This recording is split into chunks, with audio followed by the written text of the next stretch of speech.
everyone. Our 10 minutes break was indeed needed. Thank you so much for tuning into this session. It's about the eighth session right now. Wow, thank you for staying true. I have with me in the studio Howard.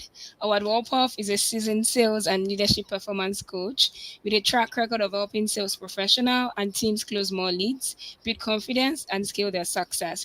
With 5 years of coaching experience at Southwestern Consulting, a firm with over 160 years of sales expertise. Howard specializes in accountability coaching, structured sales training, and personalized growth strategies that drives real results. His approach is simple. Success isn't about talent. It's about consistency, mindset, and the right strategies. Howard helps sales professionals refine their process, overcome objections, and master the art of selling with confidence. As a speaker, Howard brings high energy insights, real world sales tactics, and actionable advice that audience can apply immediately. So get ready. Whether it's breaking through sales plateaus, fixing broken pitches, or building sustainable success, Howard delivers the strategies that work. I hope you're ready for the strategies that work today. Hi, Howard. Great to have you in the studio. Hello, thank you. Thank you for having me. Very excited to be here. Amazing. Absolutely, we had to. Yeah, so, you can take it away. Okay, I'll take it away. I appreciate that. All right, so what we're discussing is selling the story, how to build trust and book more clients through conversational sales. And this really plays out not just for travel, but for any type of sale that you are focusing on. Really getting to develop a relationship with the prospect would easily make it an easier process to having them become a client, because regardless if they have an interest, it still becomes a game of know, like, and trust. They want to get to know you, they want to like you, and they want to trust you before they do any type of investment in their time, their money, their experience with you. So making sure you're not just there for the sale, it's having that conversation that runs through it. So we're going to go through some slides here. I will apologize in advance as we took a look. About 4 of them did not translate well in the in the uploading. So but I just want to introduce myself. I am a certified sales and leadership coach. I have been doing coaching for over 5 years, first with small business owners and then with sales leaders, sales individuals, people who are trying to better themselves in the art of selling. I have a background in agency work with 2 different marketing advertising agencies, national, local radio. I've had varying experiences, all of which I've had a role in selling and marketing. I'm also a podcaster. I have a podcast called, it's a good question. I have so many different podcasts. Sales Momentum is my podcast right now. I do online TV interviewing as well. And again, I work for Southwestern Consulting, which is a business that teaches leadership, teaches sales, teaches and does trainings. So we're going to dive right into it. I'm going to start with a little story, which I think that if you're not selling with stories, is something to pay attention to. Stories are very important so that the person you're speaking to can fill the shoes of the person you're describing. So a few months ago, I had a prospect who seemed ready to walk away. They liked what I offered, but they weren't sure if it was the right time. Excuse me. Instead of pushing harder, I simply asked, can you walk me through what's holding you back? And that opened the door. Turned out the hesitation wasn't about my service. It was about trust. They've been burned before, as many people have. We spent about the next 20 minutes talking about their past experience, their goals, and how I can make sure history didn't repeat itself. At the end of the call, they said, you know what? Let's do it. If it wasn't there are different types of pitches that you can do. This wasn't a clever pitch that closed the deal. It was genuine conversation that showed them I cared more about their needs than my sale. So basically, this is, change the slide, just trying to get a feel of everything here. Conversation is very important, but the key to sales, the key to any sale is asking questions, is asking the right questions. And it's You really have to look at yourself as a salesperson. When was the last time a client opened up to you because you asked the right questions? They want to buy from you because they trust you, and the trust isn't just immediate. By asking questions, by getting a sense that, okay, they understand where my challenges are, they understand what my needs are, this really does open people up and leads to the possibility of actually doing a sale with you. A polished presentation that might impress, but it's the back and forth conversation that makes someone feel understood.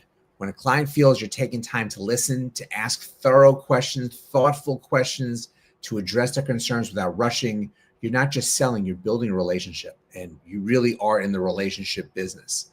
That relationship is what tips the scale when they're deciding who to work with, not the flashiest slide deck, which thankfully I'll give an example of not the flashiest slide deck today, not the cleverest pitch, just genuine connections and confidence that you have their best interests at heart. So we're going to dive into this a little bit.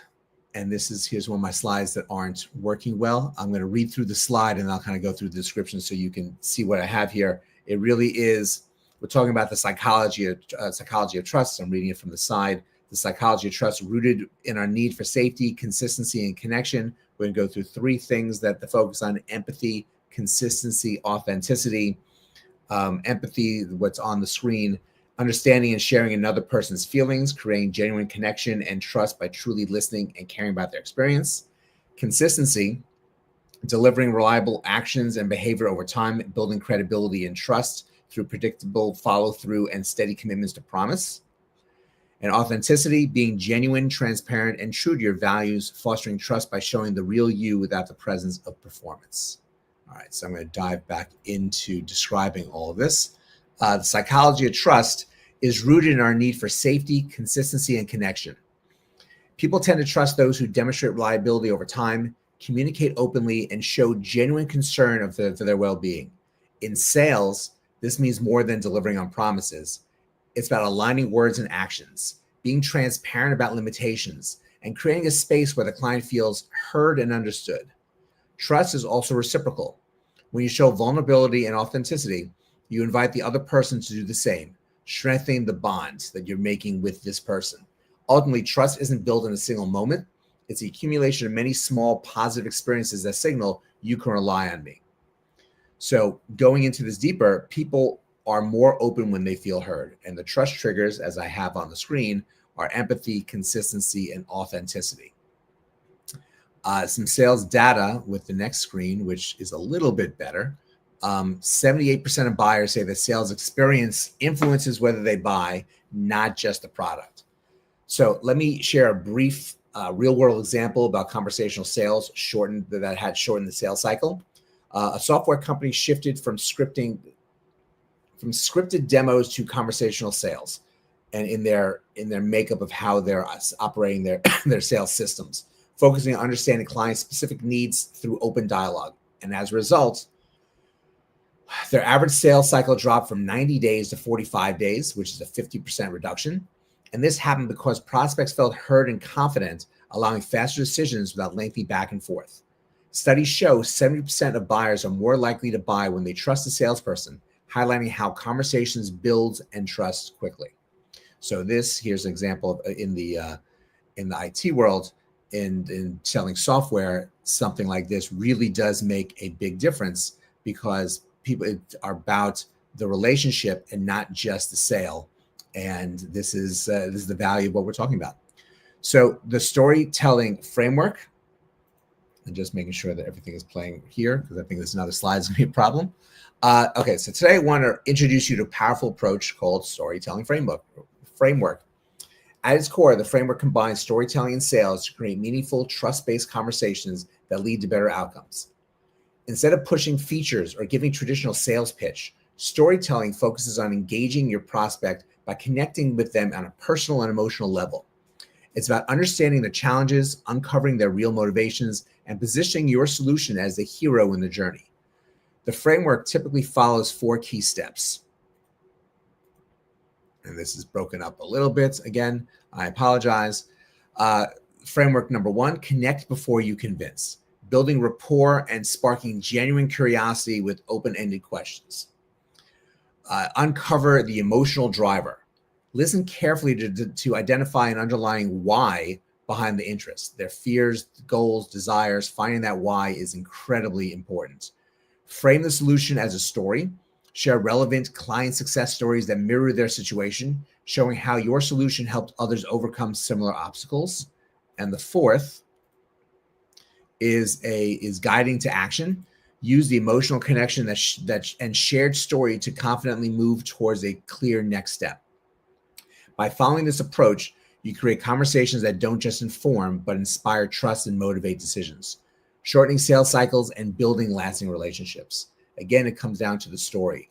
Having a story, something specific that connects with the person so they can then put themselves in the shoes of the person you're talking about, and you can see what kind of fears and concerns they had, but also the success they had if once they move forward, can help them kind of visualize themselves into making a strong decision, which obviously the strong decision that you'd like to see is a yes. So here are practical tools and phrases that we go through, which would have come out a little differently, but that's okay. When you're in a sales conversation, the goal is to invite honest sharing and really listen. For example, try opening with something like, what's most important to you in this decision? The simple question shows you care about their priorities, not just making a sale. So think about that as part of the opening to the conversation once you have your introductions and getting comfortable with someone. So let's dig a little bit deeper by asking, how has this challenge been affecting your day-to-day? This helps uncover emotional side of their problem. People often reveal the real impact when you give them space to talk. Travel, it's how not being on vacation is a challenge. The cost of a vacation is a challenge. The time away and how to deal with that is a challenge. The unfortunate experience of that week back being so difficult trying to catch up is a challenge. All these challenges are weighing on, and more are weighing on the head of your prospect. Stories, arcs for sales. So having the right story arc in the process. From there, you can tell a story that resonates following a simple arc. Setup, challenge, resolution. For instance, here's a framework example is the best way to describe it. One client I worked with was struggling with X, which was causing Y. And after we implemented the solution, they're able to achieve Z. So you can put in X, Y, Z in many different ways, and this kind of storytelling helps them imagine their own success. The you language shifts. Also, shifting your language from I offer or our features include to you want to or your goal is. This makes the conversation about them, not you. This you language builds connection and trust. I know I work with a lot of people with this you language in, if you're familiar with LinkedIn and profiles, the about section. When they're reading the about section about someone, what they really want to know is, how does this person affect them? Not look at all the accolades that this person is talking about themselves. That's why when you use that section, you want to use the word you a lot. So the way that you are helping other people in their process, not just the great things that I do as a individual putting it on my LinkedIn profile. Transition phrases. Finally, use general transitions like, what would it look like if the problem was solved by you? This invites them to envision a positive future without feeling pressured, guiding conversation forward naturally. So you want to not go from one abrupt place to the other. You kind of want to glide people in so that they're feeling warm and comfortable and feel more open to sharing in the process. Handing objections conversationally. We all have to deal with objections. Everyone has heard a no at one point or another. And sometimes it is more challenging to hear the no's sometimes than the other. But you have to think about the no. Why are people saying no? They could be saying no because it is too expensive or there is a challenge schedule-wise. But more often than not, and really if there's one thing you take away from this, More often than not, people are saying no is because you did not ask the right questions to get them to a yes. They did not feel comfortable that you've addressed enough for them to say yes. So keep that in mind, that there are always opportunities to ask more questions. And once you feel you know what the heart of the issue is, the heart of the passion is, the heart of the interest is, that is a better indicator to be able to move forward. It really are the opportunities to understand your client better. When someone raises a concern, it's inviting you to dig deeper, not just to respond with facts or features. Instead of jumping straight ahead to a rebuttal, try pausing and asking open questions like, could you share more about what's behind your concern? This shows genuine curiosity and helps uncover the real issue behind the objections. Let's click this. And if you can see that, that's wonderful. Once you get the insight, use reflective in listening to validate their feelings. For example, you might say, it sounds like you're worried about the investment fitting your budget right now. When clients feel heard and understood, the conversation shifts from potential conflict into a collaborative problem-solving session. This approach builds trust and keeps the door open to guiding them towards the right solution rather than pushing away with a hard sell. So you, again, want to treat objections as invitations to go deeper, not roadblocks. Use reflective listening to make the client feel understood. And again, asking key questions like, can you share more about what's behind your concern, can really get to the heart of the matter.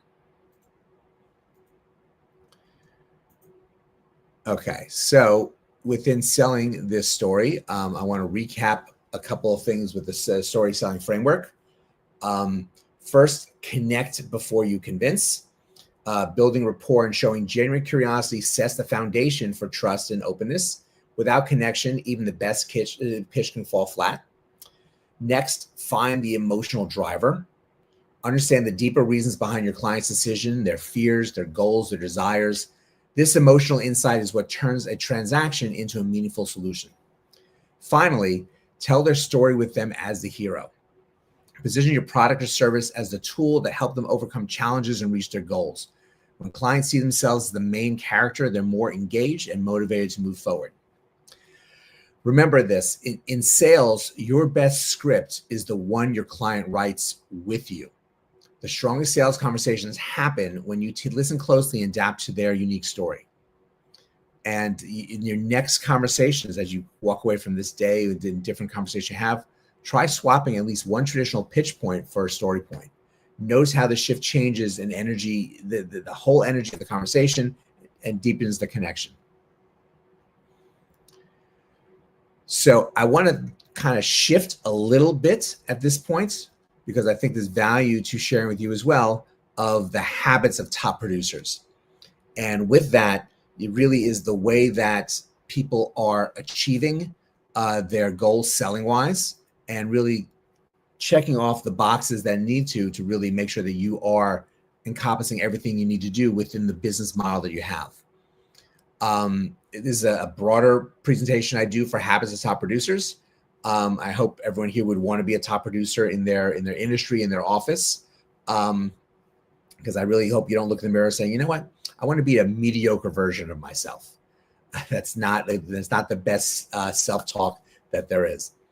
And working with thousands of individuals at hundreds of organizations in dozens of countries, we found that in order to be operating at the top of your game, in order to not just accomplish your goals, but to exceed them, it takes mastery in a few areas. The first area you need to master is your skill set. So on the left side of the triangle here, I put the word skills.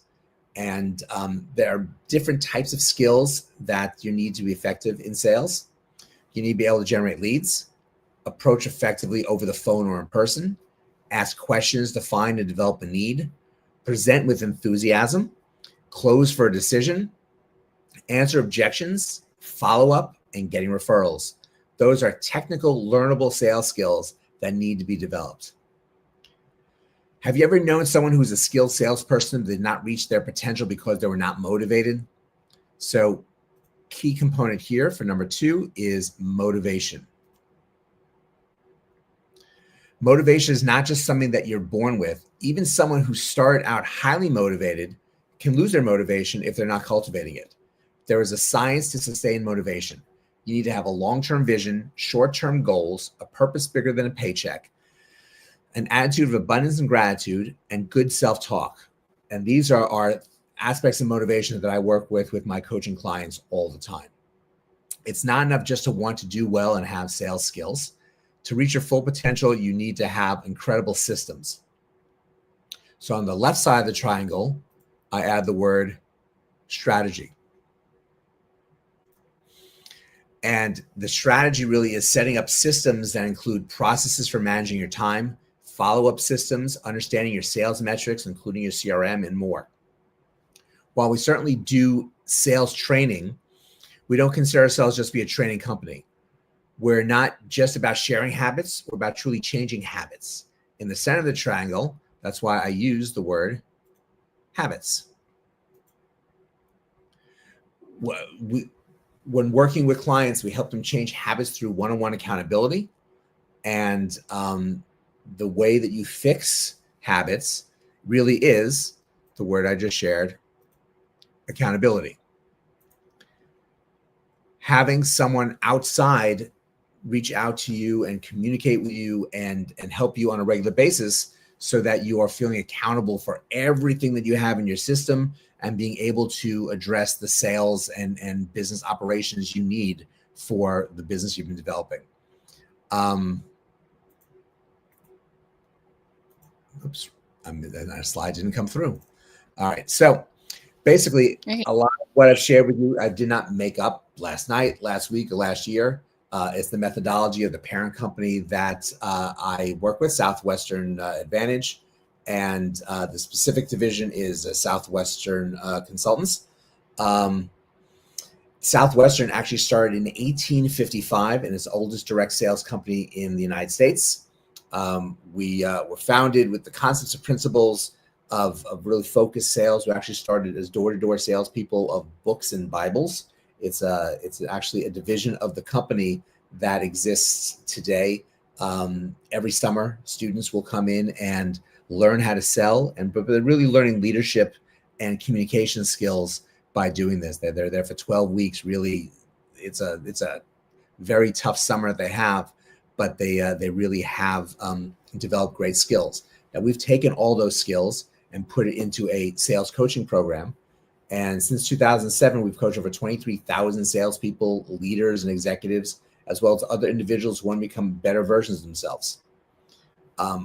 Often we're working with top producers in an organization and have coached many of the best around the world, but also that we're coaching the people who know that they need to get better. And admittedly, in my career, my first 3 sales jobs, I did not have any sales training whatsoever. And I laugh about it now. Thankfully, that what I was doing helped sell itself. My first sales job, I actually worked in baseball for minor league baseball team, and selling baseball to the community was something of value to them and that they enjoyed. So it helped me kind of learn certain things. Thankfully, in my next position, I had a mentor who sat next to me. I was selling national radio, and they were able to teach me more about not just selling radio itself, but selling and being able to communicate with people. And that's the key. I enjoy right now not just using stories in the process of selling, but really pulling out information from people and helping them grow. And in this conversation, because the prospect can grow at the same time as you in the process of creating that relationship and obviously trying to make a sale. So the more questions that you ask in that process, the broader the relationship will be. You'll learn more about them, their likes, their needs, their family, especially if there's different levels of family that are going to go on a trip and travel. And this is those that do ask the questions. I'm sure you have a sense of what I've been talking about. Those who don't ask as many, I think it's very important to ask those questions, and you'll find that as you do, you'll get a deeper relationship and a higher percentage of the sale going through. And in addition to that, adding stories. Stories are so valuable. I think it's a game changer when it comes to sales. Showing how someone had the same concerns, the same challenges, the same fears, the they the same positive result by moving past those fears and enjoying the experience. And it really, these people want to all have a good experience and want to invest their money wisely and time. So being able to feel comfortable in that hopefully will improve your lives as well, because that's one thing I love about the work I do as a sales coach, is that the people that I'm working with, I'm not just teaching them and making them understand sales better and increasing their revenues, increasing the revenues for the company, but it also gives them a level of confidence. It takes a lot of pressure off of them. It makes them kind of find themselves again, that happier person, not the stressed out salesperson. And they come home a happier person and interact better with their partners, their spouses, their children, and their families, and everyone as a whole really grows from it. So I'm not sure of the process, but I'd definitely love to answer questions if you have them. Otherwise, if you have direct questions and we're not able to do that, the easiest way to reach me is a very simple website, talktohoward.com. It goes right to my calendar, and I'm able to spend time with you and answer any questions that you may have.